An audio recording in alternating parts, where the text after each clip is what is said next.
Welcome to another episode of Brew Skies Booze News. I am Mike Morgan, you, Bret Coleman Baker.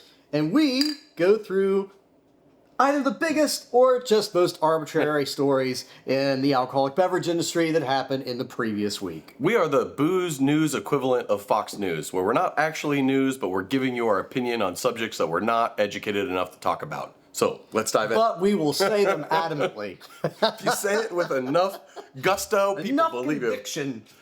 Well, it's official. People can stop joking about how we drank more during COVID because we, in fact, didn't. There's official data out that shows that we actually drank about 20% less during the prime COVID years of 2020 through 2022. So I don't know who this we is, but it does not include me because I definitely drank more. See, I think the circles we run in, that group of people had drank more because that's just kind of what we do naturally anyway. Statistically speaking, that means there had to be a segment of the population that was drinking significantly less to counterbalance the fact that everybody I know was drinking a lot more. Yeah, well, we drank a lot less. It was an average of 13.5 drinks a month, down to 11 drinks a month on average, which is also a ridiculous number because that I feel like is my weekend single day average. Yes. Which isn't a healthy thing either. Don't emulate that. That's a terrible way to go about It's not bragging, but yeah. It's more depression with a smile. We have a disease. Oh. Well, the top 50 craft breweries of 2023 kind of got put out, and I know we've been talking about doing data and stuff for a long time. We're still not going to do data, but we are going to talk about the top 50 a little bit. How many craft breweries in the top 50 do you think were actually just craft brewing conglomerates? Oh, shit, that would depress the hell out of me. Because the definition of a craft brewery, if I can recall, first of all, it's like you have to meet criteria. One of them is, I think, less than 6 million barrels a year. Yeah, it's an absurd number of beer. Which is just to keep Sam Adams in being a craft brewery. The second is that you have to be either independently owned or this huge loophole where, you can't be more than 25% owned it's by majority independent. Another non-craft brewery. Yeah. But you can be owned by another craft brewery and still be a craft brewery. So like Dogfish Head is a craft brewery, even though it's wholly owned by Sam Adams. Stone is a craft brewery, even though it makes millions of gallons of beer and it's the largest brewery in the United States. Yep. And then conglomerates count as a craft brewery still too. So it's still in this. So Stone, owned by Sapporo. What the fuck is the name of that? I think it's Sapporo, but whatever. They're still counted in this statistic. So are people like Canarchy, which is Oscar Blues, and what's that one down in Tampa? Cigar City, and there's like two others that I don't remember. They count as one craft brewery, even though they're a corporate conglomerate. Do these statistics count the ones that are wholly owned by, like, AB InBev? If it's wholly owned by AB InBev and still a conglomerate, I do not believe it counts. Okay. So how many out of the top 50 are essentially a trust of multiple corporations? And we're not going to talk about the fact that Yuengling is the number one craft brewery in America by volume, even though it's not a craft brewery. Beer. Yeah. Well, I was just going to say not a craft brewery, but we could say, you could say that. If you drink it, fine, whatever. We'll judge you silently. Out of the top 50, I would say that it is going to be a depressingly high number due to the ability to reach distribution networks. Yep. I'm going to say maybe it's 35. Oh, wow. You went hard. No, it's 12, which is still 24%. That's way less bad than I expected. It's 12 conglomerates in the top 50. One is a weed company, and that doesn't count Stone, which is owned by Sapporo. I didn't count that. That doesn't count Yuengling, which is just a giant not craft brewery. That doesn't count Boston Beer, which Love Jim Cook, love Boston beer, love what they're doing. I'll drink Twisted Tea any day. They're not a craft brewery anymore. I will drink Boston Lager, but yes. Yeah, so there's a lot of things that are included in here that it just makes me feel like the Brewers Association, which was created by Charlie Papazian to support and lobby on behalf of small, independent breweries, originally making less than 1 million barrels a year, using the majority of their products coming from craft beer, using traditional ingredients, all these things that have basically don't count anymore for the craft beer definition. This, to me, highlights the fact that the Brewers Association's dead and craft beer is dead. So, there's your little piece of sunshine for the week. Yeah, that's part of a broader trend in this country that I think is really problematic to our overall economy in a lot of ways. I mean, the way that the federal government formally defines small businesses, I forget what those stats are, but they're crazy. It's like a small business. 1,000 employees, up to 1,000 employees, right, which is an insane amount of people. 1,000 employees is not a small business. No. I mean, it's not Google, but it's not a small business either.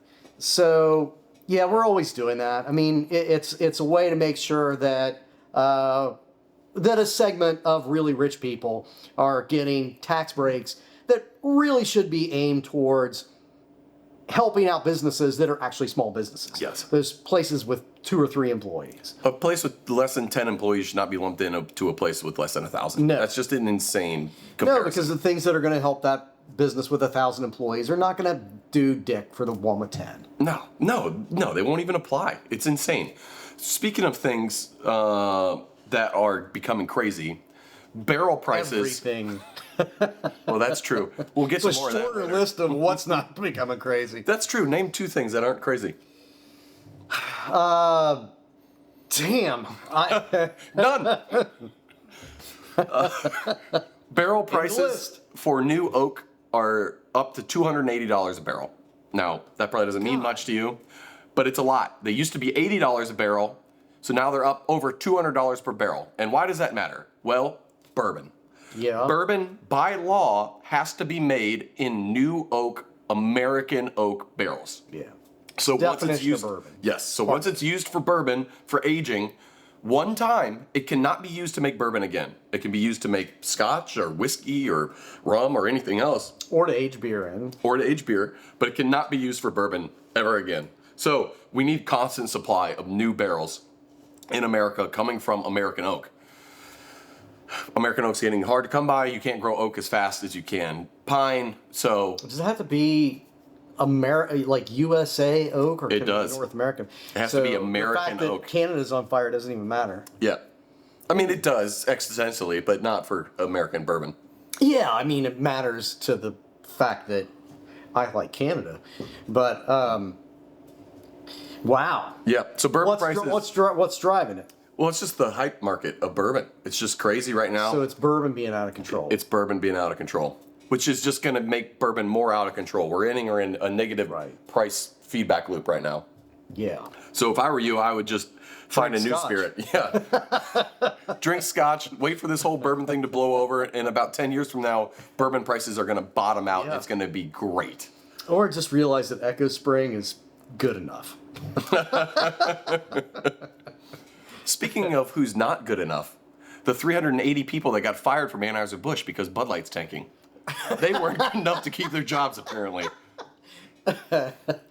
You know, we mentioned last week conservative dad, ultra right beer. Yeah. We didn't really explain that because we were we, big air quotes, enjoyed the conservative dad, Smokey and the Bandit commercial. Enjoyed it for its absolute ridiculousness. Absolute ridiculousness. Enjoyed it despite like the douche chills that pop up all over you as you watch it. It's painful. His son has a black eye in the commercial. Wait, did he get it from conservative dad? I don't know. I'd guess yes. But I have no proof to that. Sometimes a kid, but did that kid in that commercial do what he was told? Absolutely. He followed his dad around all right. They actually started taking that commercial down, there are some links that don't work. So I don't know if they figured out it was massive copyright infringement because they don't even bother to change. It's a Smokey and Bandit parody, but they even call the sheriff in it Buford T. Justice. They don't change names. So I don't know if it's a copyright infringement thing. I'm very confident that it is not a just, we realize how douchey we are thing, because they're definitely not dialing back from that.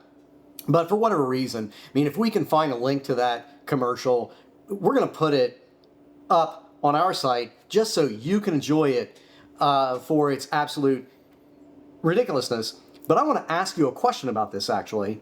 Didn't mean to go into this tirade, but I've been wondering about this. I'm wondering how we got on this topic. Well, so I did get really curious about that beer. Like, how much does it cost? So one of the things, I mean, we, while drinking, talked about, the possibility of doing a beer club. And what we discovered is just how ridiculously expensive and complicated it is to ship to 48 different states. That's what this business model is that you ship to 48 states, and he's having it contract brewed.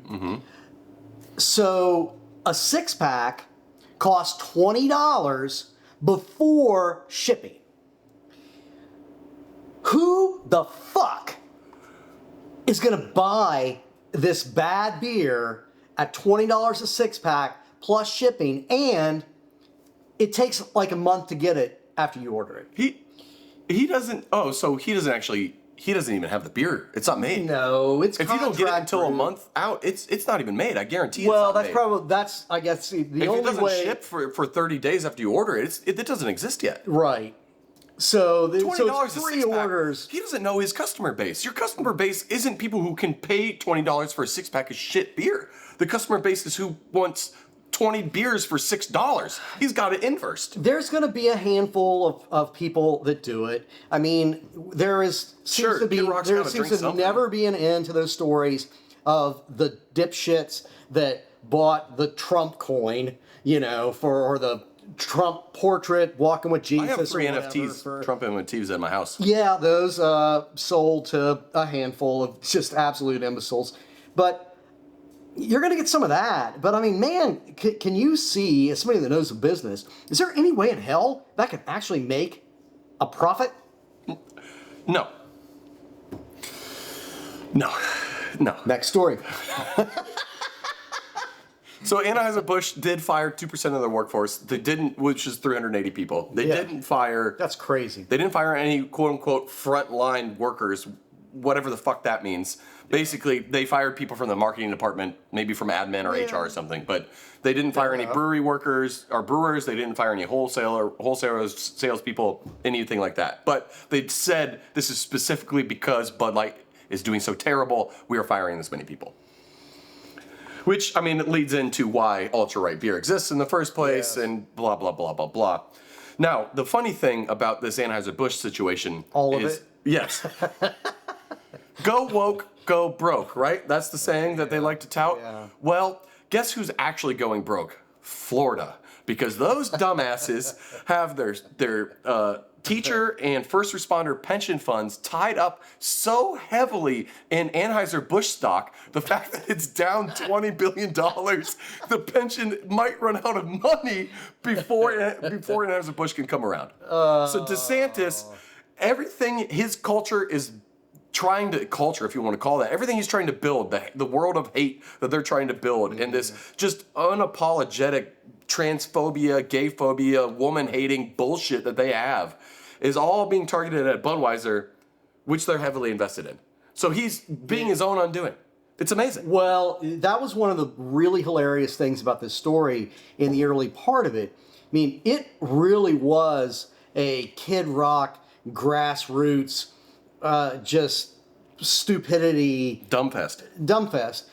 And the Republican Party officially originally saw an opportunity to jump on, because that's what they do. Yep. They don't lead or try to make the country great. They just try to figure out how to acquire more power. And so they were jumping onto that bandwagon until somebody in the Republican Party, much like sort of Anheuser-Busch itself, realized, holy shit, the Republican Party, or Anheuser-Busch as a Republican Party, gives us a lot of money. They're a huge, huge donor to the Republican Party. Mm-hmm. So maybe we should not be shitting on that company and tanking their business. So the Republican Party officially had to walk back their hate of Bud Light, but it was already, the train left the station, yes. Left the station. Yes. And, that's terrible for the people in Florida who actually work for a living and have pensions that are caught up in this. Mm-hmm. But I don't know where it all ends except for this. Stop voting against your best interests? When Disney leaves Florida, DeSantis hate world? That's going to kick ass. Wait, is this a world you go where you get to just hate on DeSantis? Or is it a world? No, it's where you get to go, you just hate on whoever, Well, I don't think this is an idea I will be investing in, but yeah. Good luck. I'm probably not going to, I'm no more likely to go there than I am Disney World, actually. But, let me bark it, I guess. Neo-prohibitionists are trying to keep alcohol from being shipped via USPS. They say it's going to increase the amount of underage consumption and cause issues and the downfall of society as a whole. Even though alcohol is already being shipped by FedEx and UPS, and that by not shipping alcohol, they're leaving $180 million a year in additional revenue on the table. But yeah, let's go ahead and pretend that this is going to be a problem. Paul Steidler of the Lexington Institute, you dumbass. It ain't gonna hurt shit by allowing us to ship alcohol through USPS. It's gonna make it easier and better, and it's the free market. And there again, that is actually something that would benefit true small businesses, small craft breweries. Yes. But it's also a faux issue. It's one of those issues that's not being argued on the merits of what it's actually about. That's a great point. There is an agenda to destroy the post office. And so the fact that this would be beneficial not only to a lot of small businesses, but would also be beneficial to the bottom line of the post office, that's the real problem for some people. I hate my government-run services. They're terrible. Public libraries, post office, parks, the national park system. Roads, all of that stuff sucks. I hate roads so much. All that stuff sucks. The privatization is the key to everything being better. Like the airlines, fantastic. I can't wait to privatize the police force and the fire department. Right. Oh, you definitely should have to pay to make sure to get the cops to show up to your house. That's going to be great. Shut the fuck up. In other news of things that are bad, child labor laws. This week on Bruce Guy's Shit to Depress You. Child labor laws. Fuck them. Right. Yeah, that was communism. You used to be able to hire an 8-year-old to work in your brewery, little small hands, they could get in there to the machinery and shit. Those bottle caps are tiny. You need that dexterity. Yeah, and you could pay them a lot less because they're kids and they eat less and whatnot, and they don't even drink much.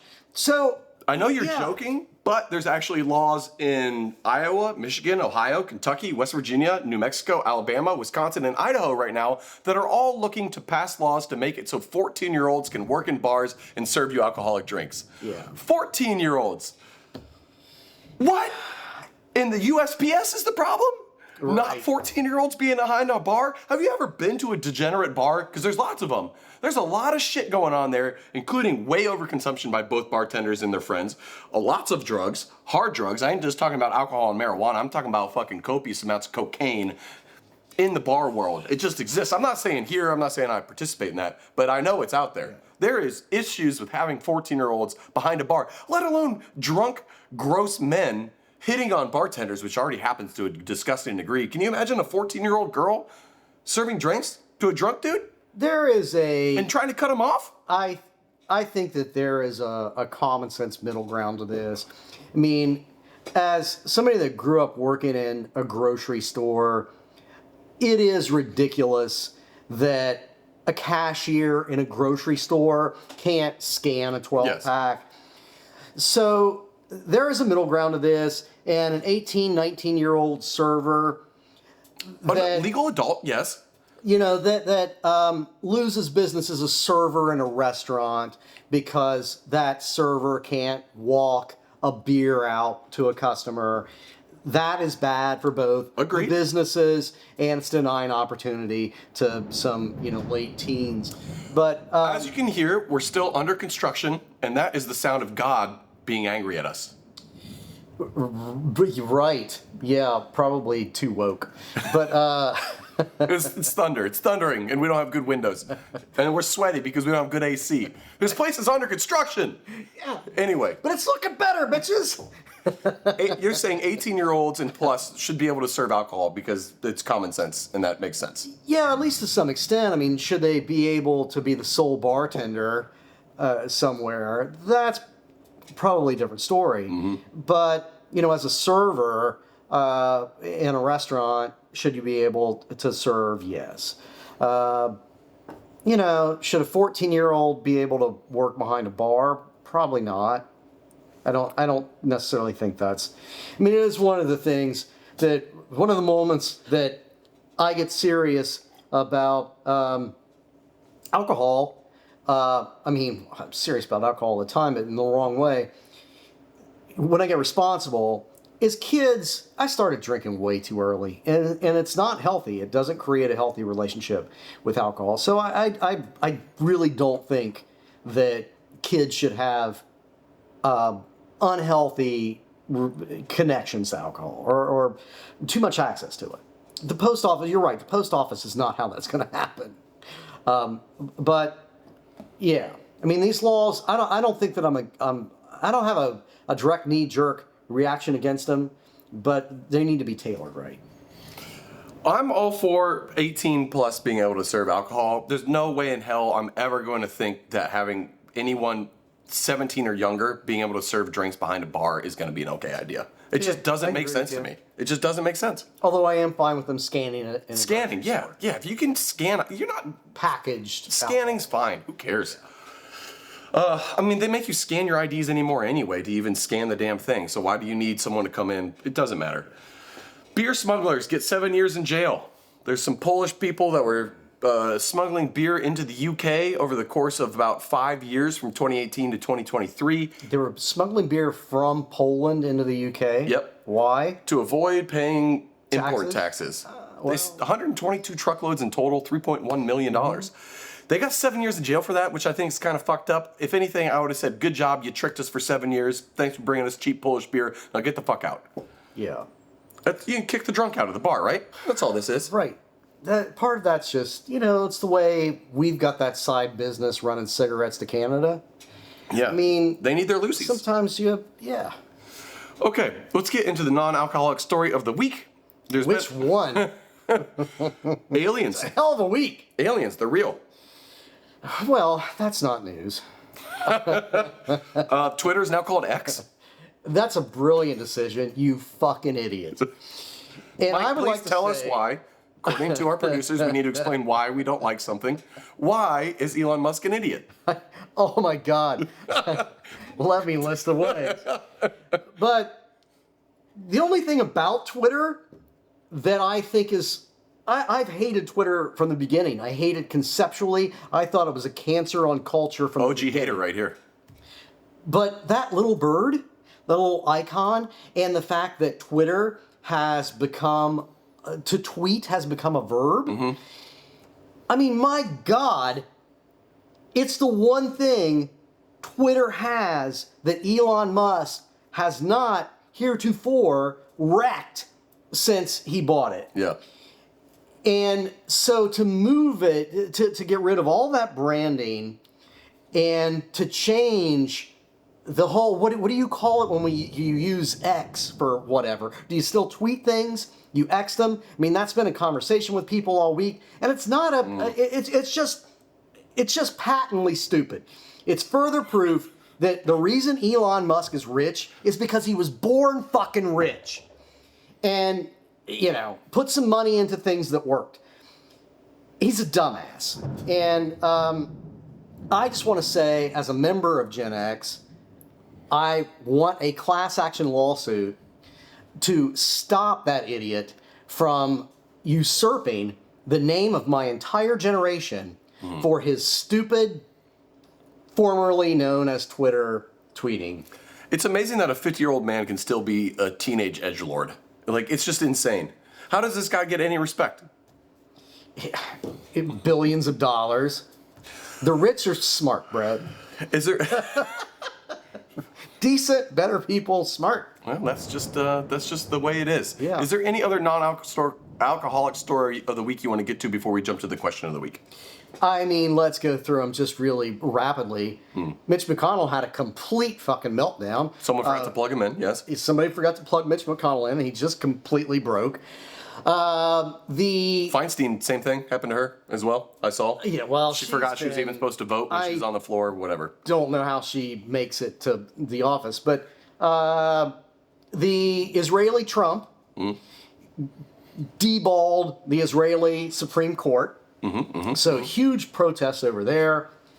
The Hunter Biden plea agreement, I watched on TV just fall completely apart, which is going to fuel just more nonsense for forever. And goddamn, would Hunter Biden just go away? There are other things. Just let the man do cocaine and hookers in peace. And Right. Little tax evasion. Stop inviting him to, White House events. Right. Yeah. Leave the cocaine at home, Hunter. Just go. Well, he should, be exiled. Can we just exile him? Oh, can we X him? Yeah. We'll send him to the Elon Musk verse. Yeah. You're X'd. All right, question of the week. Or send him up in that dick rocket with Elon and let them both blow up. Question of the week comes from Paul Schrader. No, it doesn't. I made that up. It actually is something I have a question of the week, which we need your questions of the week. Please email us at info@brewsguys.beer. This is a question I have for Mike this week. Mike, how much foam do you like on your draft pour of beer? About an inch and a half. Is that the case even when it's being sold to you as a pint and the pint itself only goes up to the rim and there's no extra glass space for a head? You still want that inch and a half, even though you're getting ripped off? I want more like an inch. Well, you're not getting ripped off because the majority of the aroma that you get from a beer is being released from that head, the carbonation that gets retained and is hanging out in the head of your beer. So when you pour me like a really floral aromatic IPA to the top of a pint glass, then you're ripping me off because I'm losing. I mean, the aroma is part of the flavor of the beer. And if a big part of what makes that beer is the fact that it's very aromatic, then you're wrecking that beer by giving me a Bud Light dive bar pour on it. If anything, then we should have oversized glasses. Yes. So that way, if I'm buying 16 ounces, I get 16 ounces at the line, and then the extra space is for a head. Right. Jim Cook even invented that whole funky glass, that sort of collects head. It's got this kind of a little lip. It's a nice glass. The Hard head to is clean, but good supposed to glass. go, and the rest of it you're sort of building up the aroma of the beer. So yeah, change your glassware. And or charge less for the beer. I don't know, but don't get rid of the head on the beer. It's part of the beer. Yeah, I'm right there with you. Let me get some good foam. All right. That has been a depressing week of the booze news. Make sure you check out all of our other content on the Brew Skies Network on YouTube or wherever you can get your podcasts. Check out our website, brewskies.beer. Like, comment, subscribe. That's the best way you can support us actually currently because we don't have a Patreon. Really just engaging with our content helps us a ton. It's how all this crap works. So please comment, ask us down below, tell us we did a bad job, ask us your questions, tell us you loved us. We'll make sure to interact with you as well. Send input, interact. Last week we filmed us doing a Chicago handshake in response to a listener comment. So Greg McGuire, thank you. We do listen, we do get back to you. And, sometimes what you say is smart even. Yeah, and send us your questions at info@brewsguys.beer. Sometimes what we say is smart, although it's really rare. Well, maybe next week. Cheers. We love you, people.